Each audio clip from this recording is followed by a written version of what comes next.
Jimmy Kimmel got emotional yesterday. This is still a guy in his early 30s. Doesn't mean we have to like him. I didn't like him. But I think if you're a human being, that's the way you react to anybody getting murdered. Like them. Jimmy Kimmel said something, Leonard, that I want to hear you respond to. He didn't make it about himself. He said the show's not important. Something else is. Have a listen to this. This show is not important. What is important is that we get to live in a country that allows us to have a show like this. Yeah!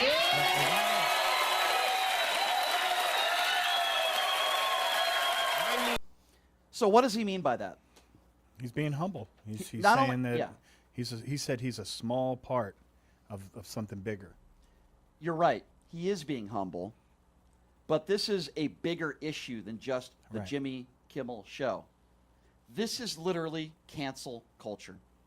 If you don't, now it'd be one thing if Jimmy Kimmel made a very inappropriate death joke about Charlie Kirk, which, by the way, he didn't do. He would never do.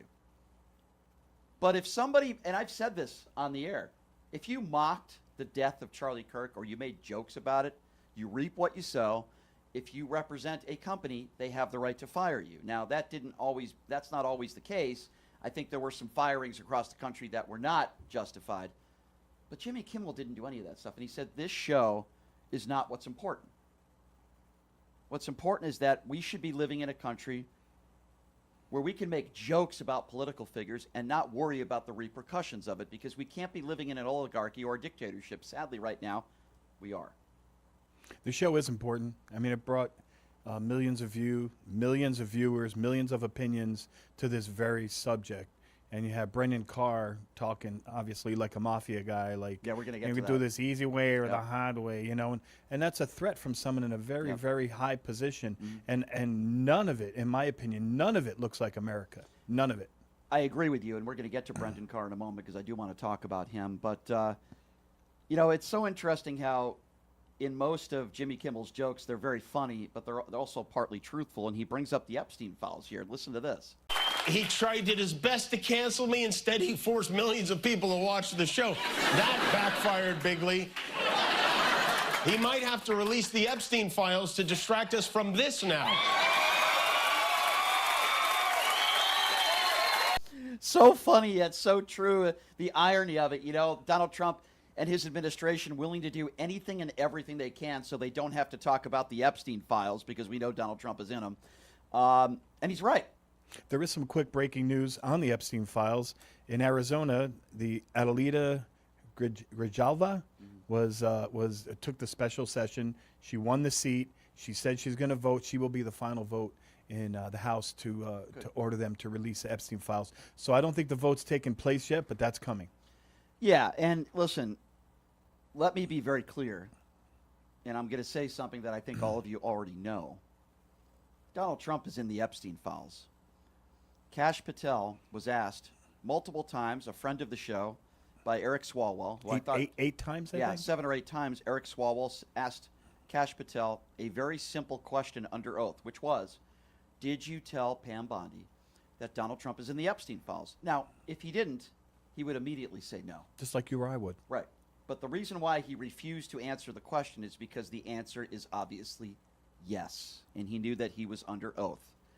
So Kimmel brings up the Epstein files. It's amazing, how so many in the media stop talking about this with so many other things in the news. But I will not stop Because talking they're afraid. about it. They're afraid. Yeah, I will not stop talking. They're going to get attacked just like every other station gets attacked. And the fact that Ghislaine Maxwell is getting the preferential treatment and was sent to Club Med, for all of you MAGA idiots out there that talk about sex trafficking, and by the way, I'm on your side. Sex trafficking is terrible. I know Leonard agrees with that. But if you're one of those people that constantly talked about sexual abuse and Hollywood elitists that are in the Epstein files, you have zero credibility now because your guy's in there. And if you're talked about sex trafficking, look at the way they've treated Maxwell. And I actually believe there was sex trafficking going on at Mar-a-Lago. I don't know if you agree with me on this. Let me ask you a question. If you're the kind of person on the right who thinks there's nothing wrong with what the Epstein did and Ghislaine Maxwell and Donald Trump, and you make excuses for them, Are you not the same person? Are you not the same kind of person, or am I true. just making too many subjective assumptions? It's true. No, you're right. You have to be the same have kind to of be- person listen, to think that's okay. I always talk about consistency on this show, and I've always said that if you beat police officers during Black Lives Matter's protest, you're just as guilty as anybody who beat a police officer on January 6th, and I would never characterize you as a hostage and a patriot. By the way, did Joe Biden pardon any of those people during Black Lives Matter? I'm just curious. Did he? No, I don't think so. Did you see the Uvalde shooting? Yeah. How do you pronounce it? Yeah, Uvalde. Uvalde shooting. Yep. Okay, so according to the MAGAs, if you walk in a place peacefully, you're not there for trouble. If you saw the video of the shooter on that day that shot those kids, he walked in peacefully. He walked down the hallway. He was very calm. He was looking around, and then he went and he murdered children. So what does it matter if you're walking around peacefully? What does it matter if Doesn't the matter. police let you in? What does it matter if you came there just for history because it's a historic site, and then you incite violence? You see what I'm saying? Yep. Taking a dump on the speaker's desk, things like that, stealing documents. It doesn't matter how you entered. Why are they making such a big thing about it? For the record, though, if I had the opportunity and it wasn't against the law, I would probably want to take a dump on Marjorie Taylor Greene's desk. But anyway. What kind of legs did Robbie say she had? Strong horse legs. Strong horse Yeah, legs. yeah. Annoyed AF on the YouTube Super Chat. We're starting that up. Says, side note, the Trump administration is trying to dismantle the Violence Against Women's Act. By the way, I agree with that. It's funny, you won't hear Riley Gaines criticizing Donald Trump about that today. She'll continue for the last 3 He years. would do away with the 19th Amendment if he thought he could. He probably could. That gave women the right to vote. He would do away with it. I'm sure he would. Speaking of the Constitution, speaking of freedom of speech, let's talk a little bit about Brendan Carr, who, by the way, is a bold-faced liar and a coward. He happens to be running the FCC, and he's weaponized it to go after Donald Trump's political opponents. I love what Jimmy Kimmel said about him yesterday. It's why I love Jimmy Kimmel. He does not hold back. Here's Jimmy Kimmel's thoughts on Brendan Carr. 10 years ago, this sounded crazy. Brendan Carr, the chairman of the FCC, telling an American company, we can do this the easy way or the hard way, and that these companies can find ways to change conduct and take action on Kimmel, or there's going to be additional work for the FCC ahead. In addition to being a direct violation of the First Amendment, is not a particularly intelligent threat to make in public. Ted Cruz said he sounded like a mafioso. Although, I don't know, if you want to hear a mob boss make a threat like that, you have to hide a microphone in a deli and park outside in a van with a tape recorder all night long. This genius said it on a podcast. Brendan Carr is the most embarrassing Carr Republicans have embraced since this one. And that's saying something. Cybertruck with Trump on the side. The FCC Yeah, he was showing the Cybertruck, the Elon Musk Cybertruck. Agree with everything he just said about Brendan Carr, who's a coward, and he's weaponized the FCC. It's despicable. It's disgusting. And Carr is human scum, is what he is. Did he give what they call prima facie evidence to all the lawsuits? The lawsuits are going to follow. Some may wait until, there's an opportunity or Trump doesn't have so much influence. But I think they're all going to be sued for millions, maybe billions of dollars. And didn't Brendan Carr just give them the evidence that they're claiming they have? I mean, that's the way I look at it. I think he did a terrible disservice talking, hey, this is a really nice broadcast station. Be a shame if something happened to it, but I could help you with that. Isn't that what he said? It's exactly what he said and was referring to. And, it's interesting because people on the right, they want to talk about how Jimmy Kimmel didn't have ratings. Well, I'm going to tell you something. Donald Trump did Jimmy Kimmel a favor. Jimmy Kimmel talked about that a little bit. He's gunning for our journalists, too. He's suing them. He's bullying them. Over the weekend, his foxy friend Pete Hegseth announced a new policy that requires journalists with Pentagon press credentials to sign a pledge promising not to report information that hasn't been explicitly authorized for release. That includes unclassified information. They want to pick and choose what the news is.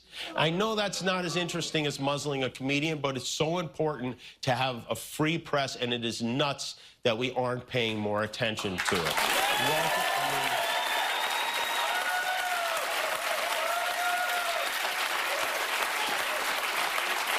Walter Cronkite must be spinning in his grave right now.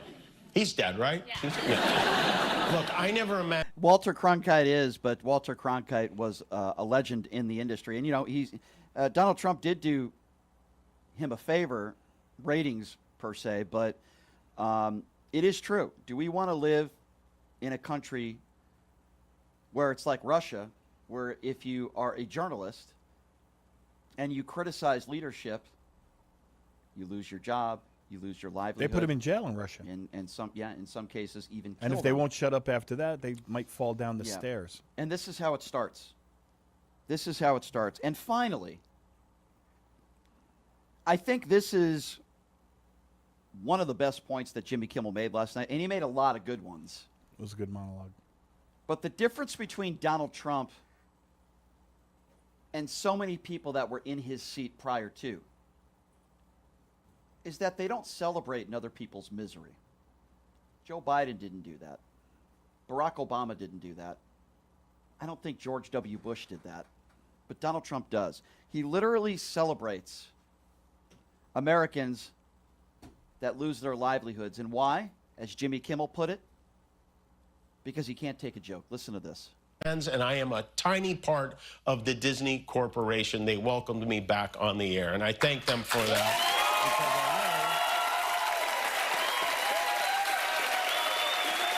know that unfortunately, and I think unjustly, this puts them at risk. The President of the United States made it very clear he wants to see me and the hundreds of people who work here fired from our jobs. Our leader celebrates Americans losing their livelihoods because he can't take a joke.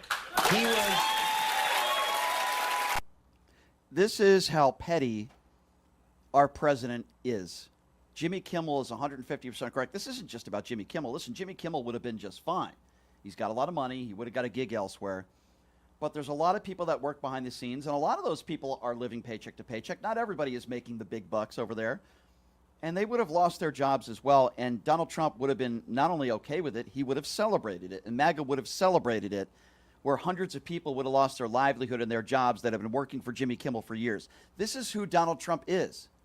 And I've been trying to say this ever since Donald Trump, maybe a couple months into his first presidency back in 2016. He only cares about himself. He only cares about his own grievances, and he doesn't care about other people. And this is just another perfect example of that. Yeah, I agree. I think that that's the main difference between, not the main difference, but a big difference between us and people who are on the right wing and the MAGAs is they are proud to have no compassion. They wear it proudly that they have no empathy. Empathy is the basis from which America was born, because we cared about other people. We cared about their problems. We cared about the people who built this country that came from Italy and Germany and Ireland and the immigrants. That's who built this country. And now they just want them out, and they don't care. They're proud. Who's proud not to have empathy, not to have compassion for other human beings, not to have simple kindness that most human beings have since they're children? And we could start by talking about how dangerous Fox News is, Newsmax, OAN. We can talk about how dangerous it was that Fox News lied over and over again and said that Dominion voting machines were the reason why Donald Trump lost the 2020 election. They paid almost $900 million for it, but I feel like every single day they spread propaganda and hate. And I'm not saying that left-wing entities never do that either, but it seems to be happening, at least these days, far more on the right than the left. I would argue Jimmy Kimmel has never incited violence the way Donald Trump has.